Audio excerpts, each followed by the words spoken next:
आताच महसूल मंत्र्यांकडे आमची बैठक संपली आणि पाईट या गावात घनवट कुटुंबाची किती प्रचंड प्रमाणात जमीन आहे त्याची सगळी यादीच्या यादी मी देखील दिली.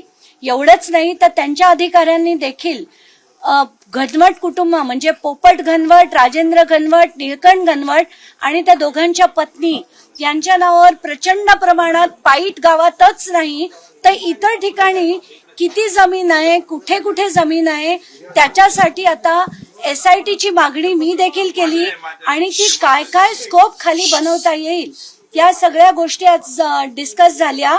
त्यांनी त्यांच्या सगळ्या अधिकाऱ्यांना SIT गठन करण्यासाठी लागणारा पूर्ण स्कोप हा तयार करायला सांगितलंय आणि आज गृहमंत्र्यांची आणि मुख्यमंत्र्यांची ते मान्यता घेऊन ते SITचं गठन करून त्या स्कोप मध्ये काय काय हवं हे आमच्या बरोबर सुद्धा डिस्कस करण्यात येईल आणि ते लवकरच जाहीर होईल.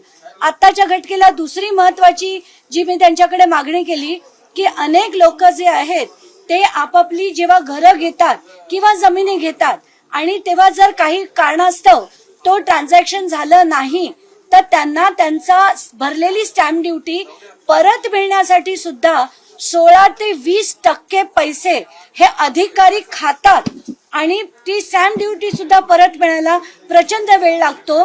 तर याच्यावर सुद्धा त्यांनी ताबडतोब डायरेक्शन्स काढलेत आणि ते डायरेक्शन्स देखील आपल्या पुढे आज रात्रीपर्यंत नक्कीच येतील.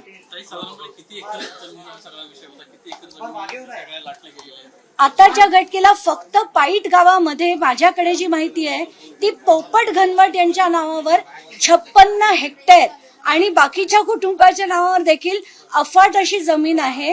तर याच्यावरनं दिसतंय एकूण जवळजवळ 300 एकरच्या आसपास जमीन अशा सगळ्या शेतकऱ्यांची लाटलेली आहे आणि ती कशी केली कारण आताची जी त्यांचा रिपोर्ट आहे त्याच्यात फेरफार मध्ये कुठेही चूक आढळली नाही असं त्यांचं म्हणणं आहे. तर म्हणूनच मी ती SIT ची मागणी केली की SIT मध्ये अनेक गोष्टी बाहेर येतील. त्याच्यात जमिनीसाठी आलेला पैसा तो कुणाचा होता, कोणी पैसे भरले, म्हणजे इन्कम टॅक्स मध्ये याचं रिपोर्टिंग झालंय की नाही, पोलिसांनी यांच्यावर केलेले जे गुन्हे आहेत तर ते कोणाच्या सांगण्यावरनं झाले, स्टेशन डायरी जी मी मागच्या वेळेस मांडली होती या सगळ्यावर पुढे चौकशी होऊन त्यातनं SIT मध्ये कोण कोण अधिकारी येणार, सरकारकडनं कोण असणार या सगळ्या गोष्टींवर आज फायनलाइज होऊन मुख्यमंत्र्यांकडनं त्याचा नॉड आल्यानंतर ते जाहीर होईल अशी अपेक्षा आहे. मी गृह राज्यमंत्री योगेश कदम यांना आता भेटणार आहे कारण मराठवाड्यामध्ये मोठ्या प्रमाणावर एक टोळी चालते. म्हणजे अशी टोळी ही जालन्यात वेगळी आहे, बीडमध्ये वेगळी आहे आणि ते लहान लहान मुलींना म्हणजे 8वी 9वी 10वी मधल्या मुलींना आधी प्रेमाच्या जाळ्यात अडकवतात, त्यांच्याशी मैत्री करतात, त्यांचे व्हिडिओ बनवतात आणि मग त्यांना वेगवेगळ्या लोकांबरोबर रिलेशनशिप्स ठेवण्यात भाग पाडतात. अशा जी सगळी जी माहिती आली त्याच्यात माझ्याकडे खूप डेटा त्यांनी मला त्या सगळ्या बायकांनी दिला आणि एवढंच नाही तर त्याच्यात जालन्यामध्ये भाग्यश्री नावाची एक मुलगी, अगदी लहान मुलगी 17 वर्षाची, तिने गळफास देऊन आत्महत्या केली. जालन्यानंतर बीडमध्ये मी जेव्हा गेले तिथे साक्षी नावाच्या एका मुलीने सुद्धा गळफास देऊन आत्महत्या केली. त्यांच्या आई वडिलांची परिस्थिती खरंच बघवत नाही. मला असं वाटतंय कायदा करतोय काय, म्हणूनच मी योगेश कदमांना जाऊन भेटणार आहे आणि त्यांना विनंती करणार आहे की याची सखोल चौकशी करून जिथे जिथे अशा ज्या टोळ्या दिसतील, कारण याच्यात असंख्य अशी नवीन जवान मुलं आहेत आणि त्यांचा मोडस ऑपरेंडी हाच आहे की लहान मुलींना ते आपल्या जाळ्यात अडकवतात आणि त्यांचे अश्लील असे व्हिडिओ बनवतात.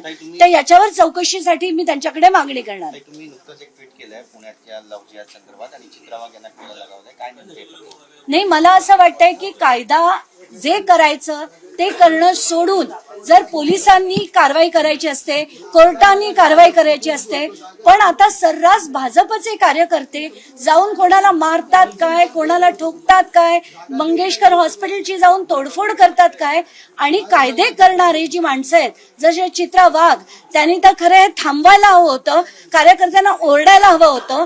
त्या समर्थन करताना जेव्हा दिसतात तर महाराष्ट्र याच्या पुढे अशा ठोकशाहीच्या राजकारणात चालणार का असा प्रश्न मी त्यांना विचारलाय माझ्या ट्विटच्या माध्यमातून.